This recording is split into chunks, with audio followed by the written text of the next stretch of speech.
नमस्कार दोस्तों, प्रथमा क्लासेस के यूट्यूब चैनल पे मैं राहुल देव आपका हार्दिक स्वागत और अभिनंदन करता हूं। आज जो है कि हम लोग संविधान के आगे नेक्स्ट पार्ट पर चलेंगे और आज जो है हम लोग संविधान के विदेशी स्रोतों के बारे में जानेंगे कि संविधान का विदेशी स्रोत है कहाँ से संविधान भारतीय संविधान में लिया गया। आपको पता है कि भारतीय संविधान को बनाने में कुल धनराशि 63,96,729 रुपये खर्च हुई थी। ये धनराशि एक्चुअल में कहाँ खर्च की गई थी? तो ये धनराशि जो था कि विदेशों के जो संविधान बनाया गया था उन संविधानों को स्टडी करने के लिए विदेश जाना पड़ा भारतीय राजनेताओं को। जो लोग गए जो है कि वहीं पर इस धन का क्या किया गया, खर्च किया गया और भारत के लिए एक संविधान निर्माण के लिए जो है कि विदेशों के जो है कि संविधानों का स्टडी किया गया और स्टडी करके भारतीय संविधान में जोड़ा गया। एक्चुअली में ये भी कहा जाता है कि क्या भारतीय संविधान जो है कि उधार की एक पोटली है? तो हाँ, निश्चित रूप से ये कहा जा सकता है। क्योंकि जो है कि हमारे संविधान में लगभग 60 से अधिक देशों का कुछ न कुछ चीज़ें को लिया गया है, इसलिए हम कह सकते हैं कि भारतीय संविधान एक उधार की पोटली है। लेकिन इसमें कोई गलत बात नहीं है। किसी चीज़ कहीं से भी कोई अच्छी चीज़ मिले तो उसको सीखने में किसी प्रकार की कोई दिक्कत नहीं होनी चाहिए, ठीक है ना। इस प्रकार से जो हमारा संविधान बना यानी 26 जनवरी 1950 को हमारा संविधान जब लागू हुआ तो यह विश्व का सबसे बड़ा संविधान, विश्व का सबसे बड़ा लिखित संविधान बन के रूप में आया। आइवर जेनिंग्स ने यह कहा था कि भारतीय संविधान जो होगा वो क्या होगा, विश्व का सबसे बड़ा और लिखित संविधान है। किसने कहा था? तो आइवर जेनिंग्स ने कहा था। आइवर जेनिंग्स ने कहा था कि भारतीय संविधान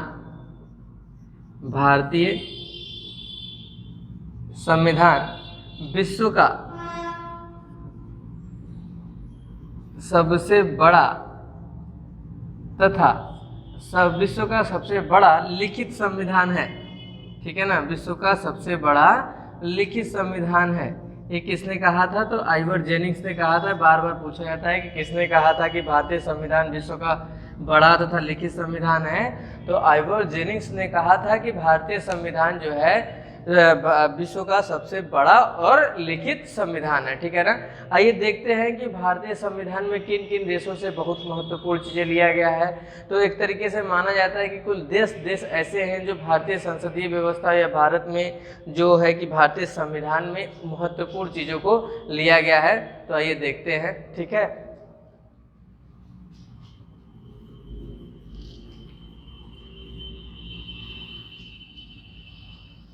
तो देखिए, सबसे पहले हम 1935 के अधिनियम को जानेंगे, 1935 के अधिनियम को जानेंगे। 1935 के अधिनियम का सर्वाधिक प्रभाव भारतीय संविधान में पड़ा है, ठीक है ना। 1935 का भारत शासन अधिनियम का सर्वाधिक प्रभाव भारतीय संविधान पर पड़ा है। चूंकि 1935 का जो अधिनियम आया था वो अंग्रेजों के शासनकाल में आया था और 1935 के अधिनियम के तहत ही पहली बार भारतीयों को संविधान बनाने, अंग्रेजों द्वारा संविधान बना के क्या किया गया, दिया गया।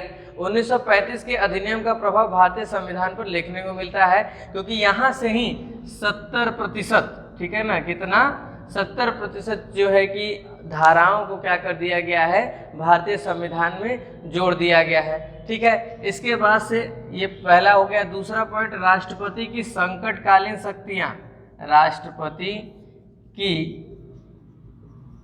संकटकालीन शक्तियों का जो है कि व्याख्या, राष्ट्रपति के संकटकालीन शक्तियों का व्याख्या भी 1935 के भारतीय शासन अधिनियम से लिया गया है, ठीक है ना। 1935 के भारतीय शासन अधिनियम के तहत राष्ट्रपति के संकटकालीन मतलब कि इमरजेंसी के समय राष्ट्रपति की क्या शक्तियां होंगी, इसका जो वर्णन किया गया है वो भी राष्ट्रपति किससे किया गया है, 1935 के भारतीय शासन अधिनियम के तहत किया गया है। इसके बाद से तीसरा सबसे महत्वपूर्ण चीज रहा कि 1935 के अधिनियम से ही 200, ठीक है ना, 200 से ज़्यादा अनुच्छेदों को, 200 से ज़्यादा अनुच्छेदों को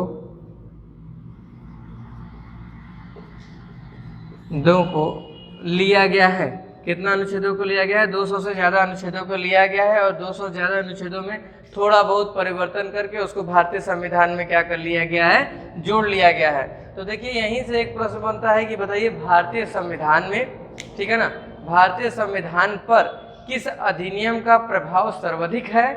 फिर से एक बार क्वेश्चन सुन लीजिए, भारतीय संविधान पर किस अधिनियम का प्रभाव सर्वाधिक है। तो 1935 के भारत शासन अधिनियम का प्रभाव भारतीय संविधान पर सबसे ज्यादा है। इसी को एक टाइप अलग और क्वेश्चन बना के पूछा जाता है कि बताइए किस अधिनियम को भारतीय संविधान का मिनी कॉन्स्टिट्यूशन कहा जाता है।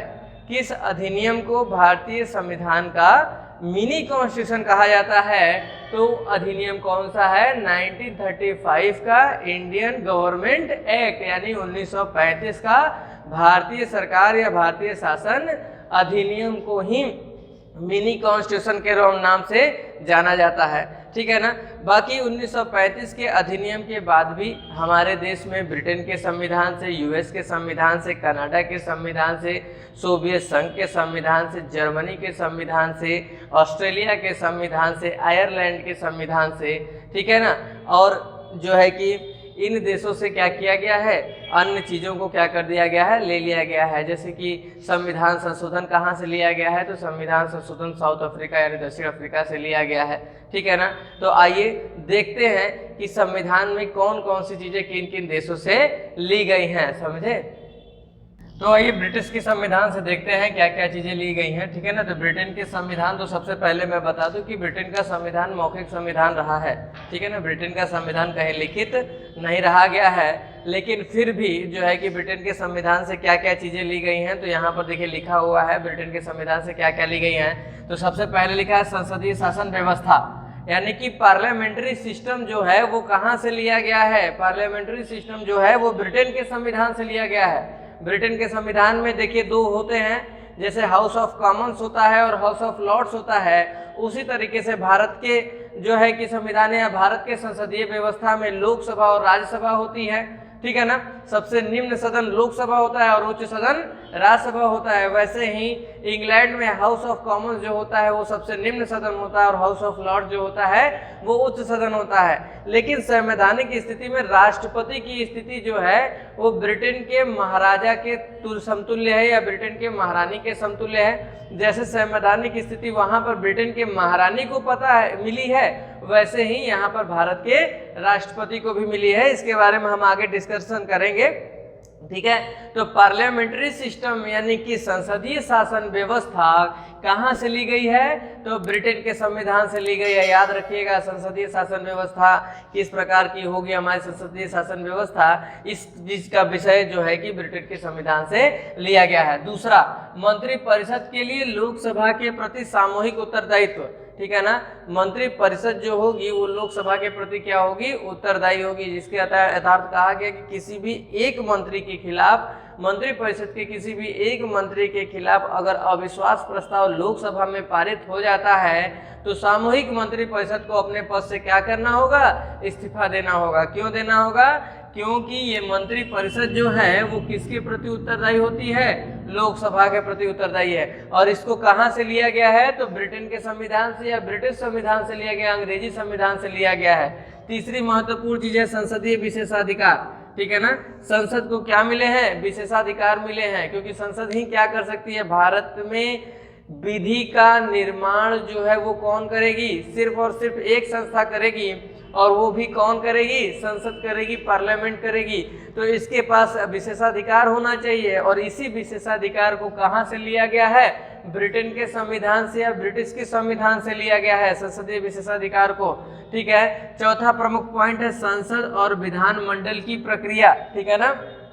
देखिए संसद जो होता है वो संघ में आता है यानी यूनियन में आता है, और यूनियन में होता है लोकसभा, ठीक है, राज्यसभा और राष्ट्रपति, ठीक है ना। इन तीनों को मिला के क्या बनता है, संसद बनता है, जो कहाँ पे होता है, इस संघ में होता है। इसी प्रकार स्टेट में आते हैं यानी राज्य में आते हैं, ठीक है ना, राज्य में आते हैं तो विधानसभा, ठीक है, प्लस विधान परिषद और प्लस राज्यपाल। जिन राज्यों में विधान परिषद है वहां पर विधान परिषद, राज्यपाल, इन तीनों को मिला के जो बनता है उसको हम क्या बोलते हैं? विधान मंडल बोलते हैं। ठीक है ना, इन तीनों को मिला देंगे तो वो विधानमंडल हो जाएगा, और इन तीनों को मिला देंगे तो वो क्या हो जाएगा? संसद हो जाएगा। विधानमंडल जो होगा वो स्टेट में होगा, और संसद जो होगा या जो पार्लियामेंट होगी वो कहाँ होगी? यूनियन में होगी। तो जब विधानमंडल, यहाँ देखिए संसद की बात की गई है और विधानमंडल की प्रक्रिया की बात की गई है कि किस प्रकार से संसद में कार्य होंगे और किसी प्रकार से राज्य के विधानमंडल में कार्य होंगे। इसको जो लिया गया है वो कहाँ से लिया गया है? ब्रिटिश संविधान से लिया गया है। विधि का शासन, देखिए ये बहुत महत्वपूर्ण है, बार बार परीक्षा में पूछा जाता है कि विधि क्या होगा? भारतीय संविधान के नियम जो होंगे वो पूरे देश पे क्या होंगे? लागू होंगे, पूरे जनता पर लागू होंगे। और विधि के शासन की प्रक्रिया को कहाँ से लिया गया? विधि का शासन कहाँ से लिया गया है? ब्रिटेन के संविधान से। ठीक है, आते हैं 5वें पॉइंट पर। देखिए मैं बताया हूं कि राष्ट्रपति की संवैधानिक स्थिति, ठीक है ना, जैसे ब्रिटेन के महाराजा या महारानी की संवैधानिक स्थिति ब्रिटेन में होती है, ठीक उसी प्रकार से भारत के राष्ट्रपति की संवैधानिक स्थिति होती है। किसी ऑर्डिनेंस को पास करना, ठीक है, या किसी ऑर्डिनेंस पर अपनी स्वीकृति देना, यह कार्य कौन करता है? राष्ट्रपति करता है। बस केवल एक अंतर है ब्रिटेन के राजा महाराजा में और ब्रिटेन के राज्य महाराजा में और भारत के राष्ट्रपति में। ब्रिटेन का जो महारानी या महाराजा होते हैं वो क्या होते हैं? वंशानुगत होते हैं, यानी कि ब्रिटेन में राजतंत्रात्मक शासन व्यवस्था है। ठीक है ना, जहां पर राजा का पुत्र राजा बनता है वहां पर क्या होता है? राजतंत्रात्मक शासन होता है। लेकिन भारत में क्या है? फुली डेमोक्रेसी है, भारत में लोकतंत्रात्मक व्यवस्था है। यहाँ का जो शासक होता है वो जनता द्वारा क्या किया जाता है? चुना जाता है। जनता क्या करती है? चुनती है, वो वंशानुगत नहीं होता है। तो भारत के राष्ट्रपति और ब्रिटेन के महाराजा या महारानी में यही एक अंतर है। लेकिन कार्य प्रक्रिया या कार्य प्रणाली जो है वो सेम जैसे ब्रिटेन में चलता है वैसे भारत में भी क्या होता है? चलता है। ठीक है, उसके बाद से एकल नागरिकता, ये भी इंपॉर्टेंट है, बार बार परीक्षा में पूछा जाता है कि एकल नागरिकता कहाँ से लिया गया है? तो एकल नागरिकता कहाँ से लिया गया है? ब्रिटेन के संविधान से लिया गया है। जैसे ब्रिटेन में एकल नागरिकता का प्रावधान है वैसे भारत में भी एकल नागरिकता का प्रावधान है। ठीक है, तो ये रहा ब्रिटेन के संविधान से। आइए अब देखते हैं यूएस यानी संयुक्त राज्य अमेरिका के संविधान से क्या क्या लिया गया है। अमेरिका के संविधान से क्या क्या लिया गया है? सबसे पहले तो मैं बता दूं कि एक लिखित संविधान बनाने की व्यवस्था जो शुरू की गई थी वो किस देश ने शुरू की थी? तो वो यूएसए ने की थी। संयुक्त राज्य अमेरिका ने जो है कि लिखित संविधान बनाने की व्यवस्था शुरू की थी। हालांकि सबसे पहले संविधान तो ब्रिटेन का संविधान हुआ और ब्रिटेन के संविधान को ही संविधानों की जननी कहा जाता है, यानी संविधान की माता कहा जाता है। लेकिन लिखित संविधान बनाने की व्यवस्था सबसे पहले संयुक्त राज्य अमेरिका ने किया। और भारतीय संविधान में संयुक्त राज्य अमेरिका के संविधान का क्या प्रभाव है? तो आइए देखते हैं। तो संयुक्त राज्य अमेरिका से सबसे पहली और सबसे प्रमुख चीज को लिया गया मौलिक अधिकार, यानी फंडामेंटल्स राइट को लिया गया। ठीक है ना, हमारे क्या आपको पता होगा कि भाग 3 में 12 से लेके 35 तक में मौलिक अधिकारों का वर्णन है। ठीक है ना, भाग 3 में कहां से कहां तक है? तो अनुच्छेद 12 से लेकर अनुच्छेद 35 तक जो है कि मौलिक अधिकार यानी फंडामेंटल्स राइट का वर्णन है। और ये मौलिक अधिकार कहाँ से लिए गए हैं? तो संयुक्त राज्य अमेरिका से लिए गए हैं। मौलिक अधिकार होते क्या हैं? तो मौलिक अधिकार वो अधिकार होते हैं जो भारत का नागरिक जिसका जन्म भारत के परिक्षेत्र पर हो और जन्म से ही जो अधिकार मिल जाए उसे क्या कहते हैं? फंडामेंटल्स राइट कहते हैं, मौलिक अधिकार कहते हैं। और यह अधिकार अनिवार्य रूप से, हमारा भारतीय कॉन्स्टिट्यूशन ये कहता है कि अधिकार आपको अनिवार्य रूप से क्या करना है? देना ही देना है। इसको मौलिक अधिकार कहा गया। तो मौलिक अधिकार को कहां से लिया गया है? संयुक्त राज्य अमेरिका से लिया गया। Very important. ठीक है, उसके बाद सर्वोच्च न्यायालय की व्यवस्था। सर्वोच्च न्यायालय की व्यवस्था मतलब कि पूरे देश में एक न्यायालय होगा, एक सर्वोच्च न्यायालय होगा जिसका फैसला अंतिम और जिसका फैसला अंतिम होगा। ठीक है, उसके ऊपर कहीं अपील आप नहीं कर सकते हैं। हालांकि राष्ट्रपति को यह अधिकार दिया गया है कि वो उच्चतम न्यायालय के निर्णयों को क्या कर सकता है? पलट सकता है। लेकिन अपीलीय न्यायालय मतलब अपील करने का अंतिम न्यायालय क्या होगा? सर्वोच्च न्यायालय है। यानी उच्चतम न्यायालय सुप्रीम कोर्ट की व्यवस्था यानी कि एससी की व्यवस्था कहाँ से की गई है या कहाँ से लिया गया है? तो अमेरिका के संविधान से, संयुक्त राज्य अमेरिका के संविधान से क्या किया गया है? लिया गया है। ठीक है, आइए देखते हैं नेक्स्ट, उपराष्ट्रपति संबंधी व्यवस्था। ठीक है ना, यानी उपराष्ट्रपति का पद ही समझ लीजिए एक प्रकार से। तो उपराष्ट्रपति का पद कहाँ से लिया गया है? तो उपराष्ट्रपति का पद भी यूएसए से लिया गया है, संयुक्त राज्य अमेरिका से क्या किया गया है? राष्ट्रपति का पद लिया गया है। क्योंकि मैं बता दूं कि राष्ट्रपति संवैधानिक रूप से एक पद होता है, लेकिन उसका कोई निश्चित कार्य राष्ट्रपति के पद का नहीं होता है। हमारे के यहाँ उपराष्ट्रपति की बात करनी है, राष्ट्रपति की नहीं। तो हमारे के यहाँ जो उपराष्ट्रपति होता है वो राज्यसभा का क्या होता है? सभापतित्व करता है। इसलिए राज्यसभा का सभापतित्व करने के कारण ही उपराष्ट्रपति को क्या मिलता है? वेतन दिया जाता है। तो यानी उपराष्ट्रपति संबंधी व्यवस्था वो कहाँ से लिया गया है? संयुक्त राज्य अमेरिका से। दूसरा इंपॉर्टेंट पॉइंट है ये। उसके बाद संविधान की सर्वोच्चता। ठीक है ना, ब्रिटेन के संविधान में विधि का शासन बताया गया कि विधि जैसा शासन बनाएगा वैसा काम करना होगा। और यूएसए के संविधान में क्या बोला गया? संविधान की सर्वोच्चता, यानी कि संविधान ही क्या होगा? सर्वोच्च होगा। संविधान के ऊपर कोई नहीं होगा, चाहे वो राष्ट्रपति हो, चाहे पार्लियामेंट हो, चाहे कोई भी व्यक्ति हो या कोई भी संस्था हो, वो भारतीय संविधान के ऊपर नहीं होगी। तो संविधान की सर्वोच्चता कहाँ से लिया गया है? संयुक्त राज्य अमेरिका से लिया गया है। तीसरा, राष्ट्रपति पर महाभियोग। वेरी वेरी इंपॉर्टेंट, बार बार पूछा जाता है कि राष्ट्रपति पर महाभियोग कहाँ से लिया गया है? तो यूएसए से लिया गया है। महाभियोग क्या होता है?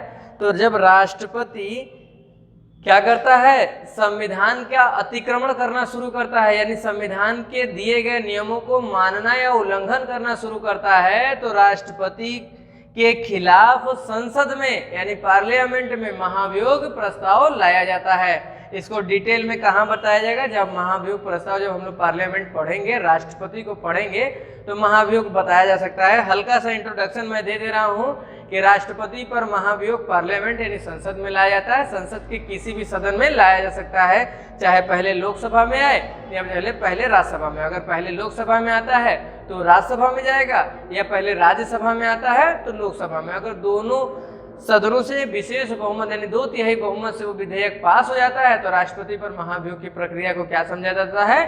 पूर्ण समझा जाता है। तो महाभियोग की प्रक्रिया कहाँ से लिया गया है? संयुक्त राज्य अमेरिका से लिया गया है। न्यायिक पुनरावलोकन, very very important, judicial review.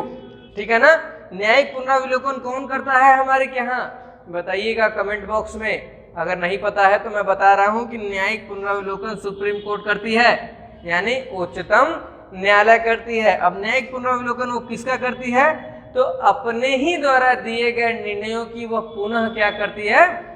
समीक्षा करती है। सुप्रीम कोर्ट जब अपने ही द्वारा दिए गए निर्णयों की पुनः समीक्षा करती है तो उसको क्या बोला जाता है? न्यायिक पुनरावलोकन या जुडिशियल रिव्यू कहा जाता है। तो न्यायिक पुनरावलोकन की भी व्यवस्था कहाँ से ली गई है? तो अमेरिका से ली गई है, यूएस के संविधान से ली गई है, संयुक्त राज्य अमेरिका के संविधान से ली गई है। ठीक है, कनाडा के संविधान से क्या क्या लिया गया है? तो कनाडा के संविधान से संघात्मक व्यवस्था ली गई है। संघात्मक व्यवस्था का मतलब क्या होता है? यूनियन कॉम्प्रोमिशन। ठीक है ना, संघात्मक व्यवस्था।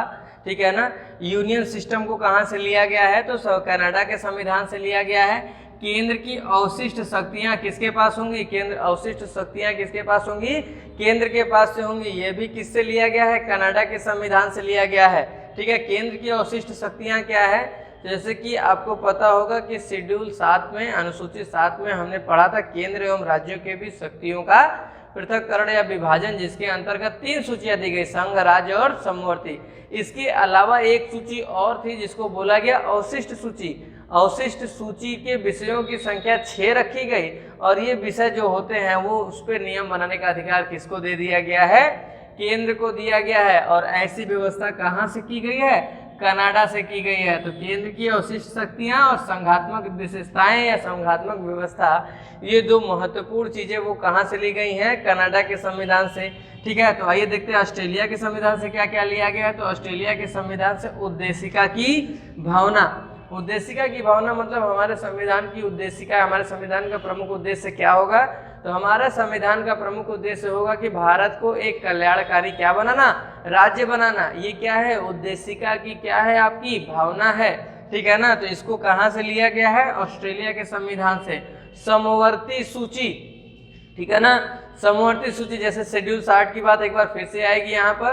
तो शेड्यूल 7 में जो हम लोग पढ़ते हैं कि संघ सूची, राज्य सूची और समवर्ती सूची, जो तीसरी सूची है वो कहाँ से लिया गया है? ऑस्ट्रेलिया के संविधान से लिया गया है। समवर्ती सूची में विषयों की संख्या 52 मैंने बता चुका हूँ मैं, फिर 52 है। और ये कहाँ से है? केंद्र और राज्य दोनों इस पर क्या बना सकते हैं? नियम बना सकते हैं। लेकिन वही समय तक नियम बनाएंगे जब तक नियमों के बीच में कोई गतिरोध न हो, ऐसे समय ही नियम बनेंगे। समवर्ती सूची अगर गतिरोध होती है तो केंद्र का बनाया गया नियम प्रभावी माना जाएगा, राज्य का नियम क्या हो जाएगा? शून्य हो जाएगा।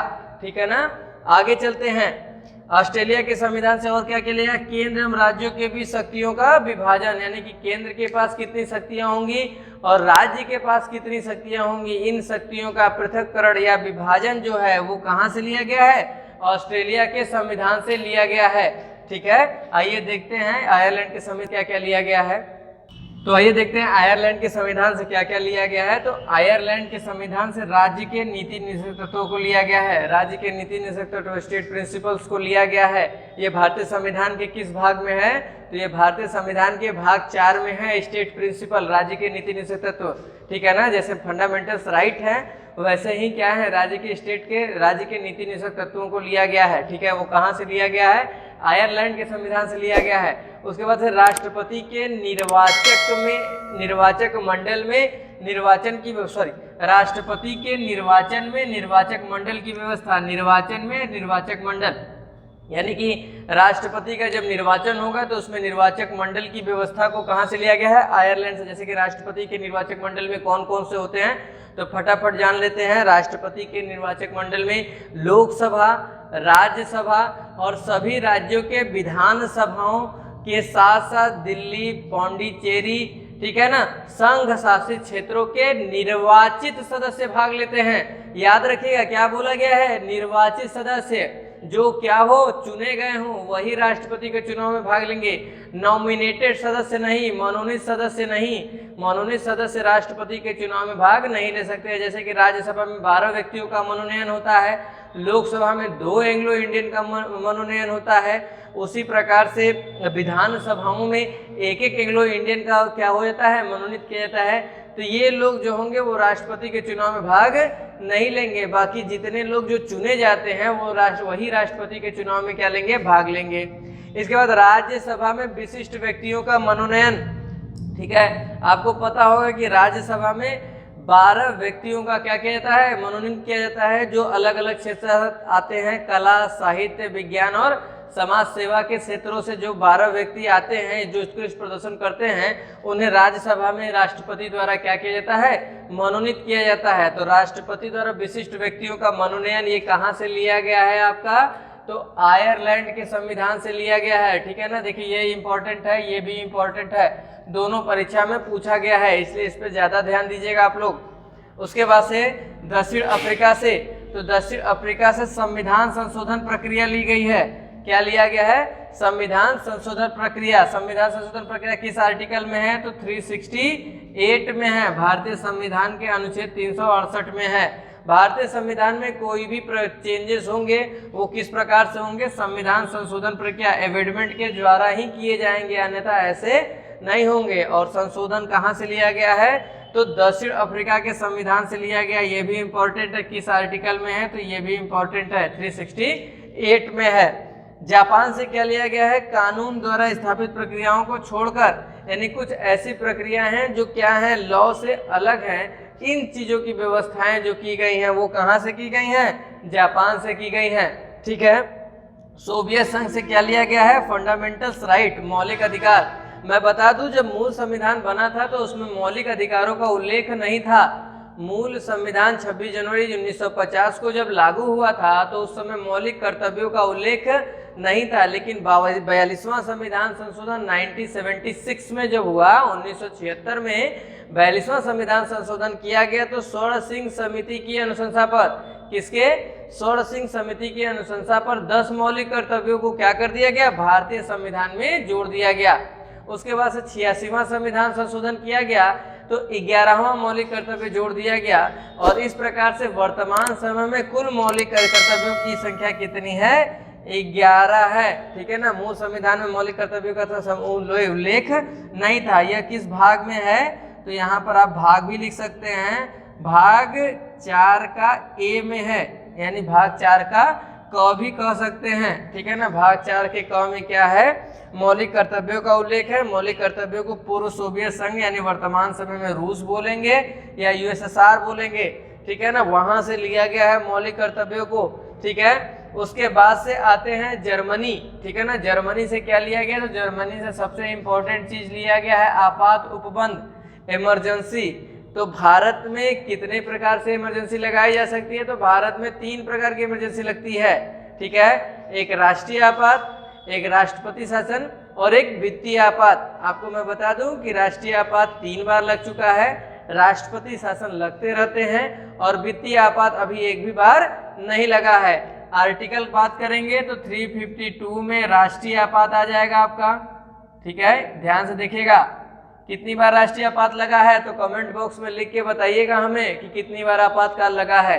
वीडियो पूरा देखिए और कमेंट बॉक्स में मुझे ये बताइएगा जरूर कि 352 कितनी बार लगा है, ठीक है। ऑप्शन भी दे दे रहा हूँ, 1 बार, 2 बार, 3 बार या एक भी बार नहीं, ठीक है। यहाँ ये 4 ऑप्शन है, इन चारों ऑप्शनों में से एक ऑप्शन है, आप बताइएगा, ठीक है। इसके बाद से 356 राष्ट्रपति शासन, ये राज्यों में होता है और ये लगता रहता है, ठीक है ना। राष्ट्रपति शासन ये लगता रहता है राज्यों में, ठीक है। और 360 ये क्या है, वित्तीय आपात है। वित्तीय आपात फाइनेंशियल इमरजेंसी अभी एक भी बार भारत में नहीं लगाई गई है, ठीक है। तो देखिए ये रहा आपके भारतीय संविधान के विदेशी स्रोत, सबसे महत्वपूर्ण है क्योंकि इसी में से एक दो के पूछ दिया जाता है कि किस देश से लिया गया है। तो उम्मीद है कि ये जो बताया गया है उसको आप लोग नोट कर चुके होंगे, आपको ये समझ में आया होगा। अगर ये चीज़ें समझ में आती हैं तो ठीक है, नहीं तो एक बार फिर से आप वीडियो को देख के इसको रिवाइज कर लीजिएगा। और मेरा आग्रह रहेगा कि आप जब भी बैठिए ऑनलाइन क्लास के लिए या फिर यूट्यूब क्लास के लिए, तो कॉपी पेन लेके बैठिए और जो भी चीज़ें हैं जो बताई जाती हैं वो आपके लिए ही बताई जाती हैं, परीक्षा की दृष्टि से ही बताया जाता है। उम्मीद है कि देखिए लेखपाल भी आने वाला है और सबसे बहुत महत्वपूर्ण बात कि यूपीएसआई आ रहा है।